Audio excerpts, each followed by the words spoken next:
Capital europea, pero no en el pasado, sino hoy mismo. Una ciudad partida en dos por alambres de púas, puestos de control y una zona militarizada. Pues esa ciudad existe. Se llama Nicosia, en Chipre, y es la última capital dividida del mundo. Un recordatorio ahí a la vista de todos de un conflicto que el tiempo parece haberse negado a resolver. Y claro, uno se pregunta, ¿cómo es posible? ¿Cómo una isla que parece un paraíso en el Mediterráneo, un cruce de civilizaciones, acabó siendo el centro de una división tan amarga? Para entenderlo, tenemos que meternos de lleno en su compleja historia, de imperios, nacionalismos y luchas de poder. Y eso es justo lo que vamos a hacer. Para desenredar esta historia, vamos a seguir un mapa de 5 puntos clave. Primero, cómo se originaron las dos comunidades. Luego, la lucha por la independencia. Tercero, veremos por qué la república que nació de esa lucha era tan frágil. Cuarto, el momento que lo cambió todo, la división de 1974. Y por último, por qué este conflicto sigue, hasta hoy, congelado en el tiempo. Muy bien, empecemos por el principio. Para entender el conflicto, primero hay que entender a sus protagonistas. Ya en el siglo XX, cuando la isla estaba bajo dominio británico, su identidad estaba marcada por la convivencia y rivalidad de dos grandes comunidades. Y ojo, aquí está una de las claves de todo el asunto. La propia Constitución de 1960, la que creó la República Independiente, no definía a sus ciudadanos como chipriotas y ya, no. Por ley, separaba a la gente en dos grupos. La comunidad griega, que era la mayoría y de religión ortodoxa, y la comunidad turca, que era musulmana. Esta división, escrita en la ley más importante del país, se convirtió en la base de la política y, lamentablemente, en la semilla de todo lo que vino después. Estas dos comunidades no solo compartían una isla, tenían dos sueños nacionales que chocaban de frente. Por un lado, la mayoría greco-chipriota anhelaba la enosis, o sea, la unión con Grecia. Por el otro, y como reacción directa, la comunidad turco-chipriota, con el apoyo de Turquía, buscaba el Taksim, que significa partición. Unión contra partición. Eran dos visiones que no podían coexistir. El choque era, pues, inevitable. Ahora, vámonos a los años 50. El descontento con los británicos empieza a crecer y se convierte en una lucha armada. Pero esto no era solo una lucha para sacar a los colonizadores, era también una lucha para definir el futuro de la isla. Y aquí es cuando la cosa se pone violenta. Aparece en escena una organización clave, la EOKA. Era un grupo guerrillero greco-chipriota, y su objetivo no era simplemente expulsar a los británicos. Su meta final, y lo decían abiertamente, era la énosis, la unión con Grecia. Esto es fundamental, porque desde el primer momento la lucha por la independencia ya estaba totalmente ligada al sueño del nacionalismo griego. La campaña de la EOKA arrancó con todo en 1955. Los británicos, claro, respondieron declarando el estado de emergencia, pero el punto de quiebre, el momento en que ya no hubo vuelta atrás, llegó en 1957. La violencia dejó de ser solo contra los británicos y se convirtió en un conflicto abierto entre las dos comunidades. Fue entonces cuando apareció un grupo paramilitar turco-chipriota para hacerles frente. Para 1959, cuando la lucha paró oficialmente, el daño entre vecinos ya estaba hecho. El punto clave aquí fue que la EOKA empezó a atacar a policías, y resulta que muchos de esos policías, reclutados por los británicos, eran turcochipriotas. Esa fue la chispa que incendió todo.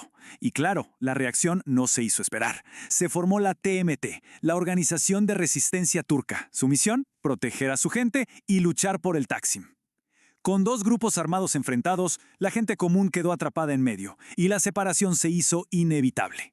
Cuando por fin terminó la lucha armada, las potencias involucradas, Reino Unido, Grecia y Turquía, llegaron a un acuerdo, una Chipre independiente.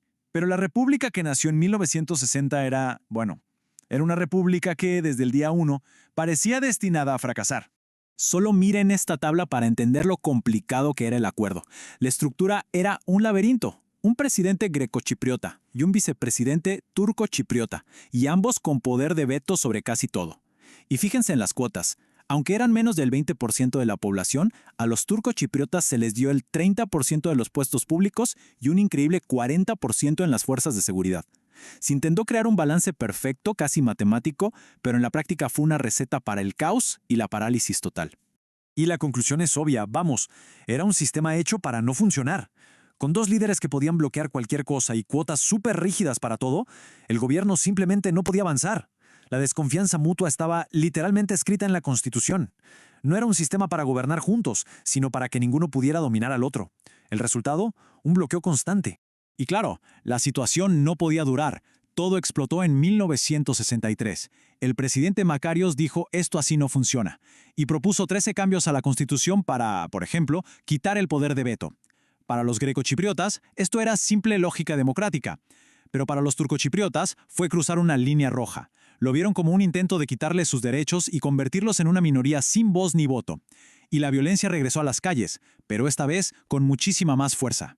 Y con ese ambiente tan tenso, llegamos al fatídico verano de 1974. Una serie de eventos catastróficos que en apenas unas semanas cambiaron el mapa de Chipre para siempre y sellaron su división. Todo pasó a una velocidad de vértigo. El 15 de julio, un golpe de Estado en Chipre, apoyado por los militares que gobernaban Grecia, para forzar la enosis. Solo 5 días después, el 20 de julio, Turquía reacciona, invoca su derecho como potencia garante y lanza una invasión militar para, según ellos, proteger a los turcochipriotas. Para mediados de agosto se firma un alto el fuego, pero el daño ya está hecho. La isla está, en la práctica, partida en dos. 38%. Esa es la cifra que lo cambia todo. Al terminar la invasión, las fuerzas turcas controlaban el 38% del territorio de la isla, toda la parte norte. Una división que básicamente no se ha movido desde entonces. Pero más allá de los porcentajes y los mapas, el costo humano fue terrible. La división provocó un desplazamiento masivo de gente. Se calcula que unos 250.000 chipriotas se convirtieron en refugiados en su propio país. Los grecochipriotas que vivían en el norte tuvieron que huir al sur, y los turcochipriotas del sur se movieron al norte.